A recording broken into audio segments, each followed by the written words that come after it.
Good day my dear friends. आज मेरे video का विषय है कि असंभव कुछ भी नहीं है। इस संसार में सारी चीज़ें संभव हैं। नेपोलियन बोनापार्ट जो कि फ्रांस का सम्राट हुआ है, उसका एक कथन है कि impossible is a word that's found in the dictionary of fools. असंभव एक शब्द है जो केवल मूर्खों के शब्दकोश में पाया जाता है। ये बात पूरी तरह सही है। हमारी क्रियाशीलता, हमारी निर्णय शक्ति हमारी सफलता में बाधक बनती है।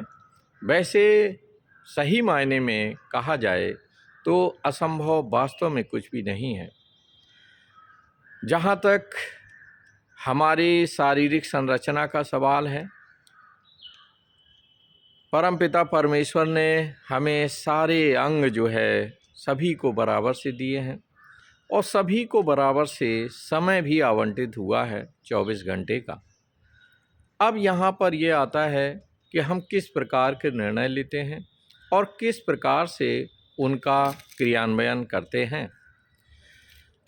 राष्ट्रकवि मैथिली शरण गुप्त, उनकी बहुत ही विख्यात पंक्तियाँ हैं।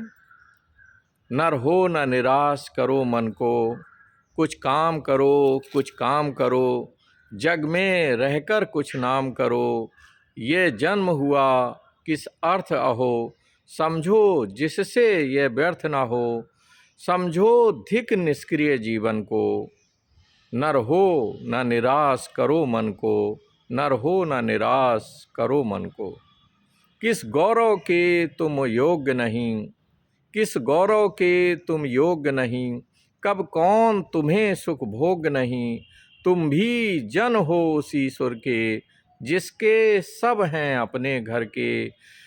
निज लक्ष्य निरंतर भेद करो, नर हो न निराश करो मन को, नर हो न निराश करो मन को। कविवर मैथिली शरण गुप्त किस प्रकार से आपका आवाहन करते हैं कि हम इंसान हैं और सभी अंग प्रत्यंग, सारी इंद्रियां उस क्रिएटर ने, उस रचयिता ने हमें बराबर से सौंप दिए हैं। हमारे 2 हाथ, 2 पैर, हमारा मस्तिष्क जो कि बड़े से बड़ा निर्णय ले सकता है। दोस्तों, कल्पना चावला का नाम यहाँ पर दृष्टांत के तौर पर दिया जा सकता है। उनकी डिक्शनरी में भी असंभव नामक शब्द नहीं था। सोचने वाली बात है कि किस प्रकार से एक खुली छत में एक कोमल सी बच्ची ये सोचती है कि एक दिन मुझे ब्रह्मांड में जो तारे हैं आकाश में, इनके बीच में जाना है, अंतरिक्ष को स्पर्श करना है। और आफ्टर ऑल आप देखें कि उसने वो सपना बुना, उसने वो लक्ष्य बनाया, और आफ्टर ऑल आप देखें कि किस प्रकार से जब उसने एमएससी कर ली, नासा से फॉर्म निकलता है और वो उसमें अप्लाई करती है एज ए वैज्ञानिक, और आफ्टर ऑल आप देखें उसका सिलेक्शन होता है वैज्ञानिक टीम में जो अंतरिक्ष में रिसर्च के लिए भेजी गई, और वो उसका प्रतिनिधित्व करती है। एक बार नहीं, 2 बार उसने अंतरिक्ष अभियान में नेतृत्व दिया। दोस्तों, असंभव क्या है? अगर हम खुद नेपोलियन बोनापार्ट के जीवन पर दृष्टांत डालें तो एक छोटा सा युवा जिसकी कदकाठी भी सही नहीं थी आर्मी में भर्ती के लिए, वो फ्रांस में जब क्रांति हो रही थी तो फ्रांस की गलियों में निर्बाध रूप से घूम रहा था, बेरोजगार था। आखिरकार वहाँ पर सेना की भर्ती हो रही थी, वो भी लाइन में लग गया, और उसने जब लाइन में उसका मेजरमेंट हुआ तो पहली ही नज़र में जो कमांडर था उसने कहा, यू आर अनफिट, आपकी हाइट भी पूरी नहीं है और ऐसी कंडीशन में हम आपको आर्मी में नहीं ले सकते।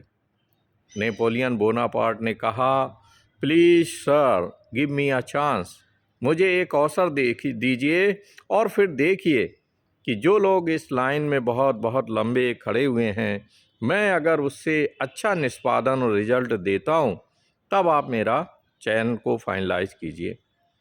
सोचिए, वो व्यक्ति, वो नवयुवक एक जो है सैनिक के रूप में भर्ती होता है, फिर बाद में वो वहाँ का कमांडर बनता है, फिर सुप्रीम कमांडर बनता है और एक दिन वो फ्रांस का सम्राट बन जाता है। तो यहाँ हम आप एक नहीं, इस इतिहास के पन्ने अगर हम पलट करके देखें तो हजारों ऐसे एग्जाम्पल्स हैं जो इतिहास के पन्नों में आप देखें। इवन आप देखें हमारे जो वर्तमान प्रधानमंत्री हैं नरेंद्र मोदी जी, किस तरह से चाय की दुकान से उठ करके और देश के शीर्ष पद पर पहुँचते हैं। लाल बहादुर शास्त्री, एक अबोध बालक, बचपन में पिता की डेथ हो जाती है और उसके बाद इवन विद्यालय जब वो जाता है तो नाव वाले को देने के लिए पैसे नहीं होते, तैर कर नाव को पार करता है और फिर जाकर उस साइड अपने कपड़ों को सुखा करके और फिर अपने विद्यालय में जाता है। तो ऐसे संघर्षशील लोग जिन्होंने आप देखें देश के सर्वोच्च पदों को जो है सुशोभित किया, तो वास्तव में असंभव कुछ भी नहीं है। आप जितने भी उद्योगपति हैं उनके जीवन को आप देख लें। यहाँ धीरू भाई अंबानी का आप एग्जाम्पल देख लें। एक समय था कि वो पेट्रोल पंप में पेट्रोल भरने का काम किया करते थे, फिर बाद में किस तरह से विदेश में उनको सेवा मिली एज ए क्लर्क और बाद में आप देखें उन्होंने वहाँ से ये एक्सपोर्ट इंपोर्ट के बारे में समझा और किस तरह से नायलॉन का जो धागा है उसको बाकायदे अपने इंडिया में लॉन्च किया और धीरे धीरे आप देखें अथक परिश्रम और प्रयास से वो देश के शीर्ष उद्योगपतियों के रूप में जाने गए। और आज हम देखते हैं उनके सुपुत्र मुकेश अंबानी और अनिल अंबानी किस प्रकार से जो है हमारी जो है व्यवसायिक जगत का नेतृत्व दे रहे हैं। तो यहाँ दोस्तों, मित्रों और विद्यार्थियों, हमें ये सीख लेनी है कि इस संसार में असंभव कुछ भी नहीं है। केवल हमें साधन देखने हैं, मीन्स देखने हैं और अपनी बुद्धि लब्धि, जो हमारी बुद्धि है, अपना IQ, EQ, इसका सही प्रयोग करके हम कोई भी लक्ष्य को भेज सकते हैं और किसी भी लक्ष्य को प्राप्त कर सकते हैं। आज इतना ही। ओके, जय हिंद।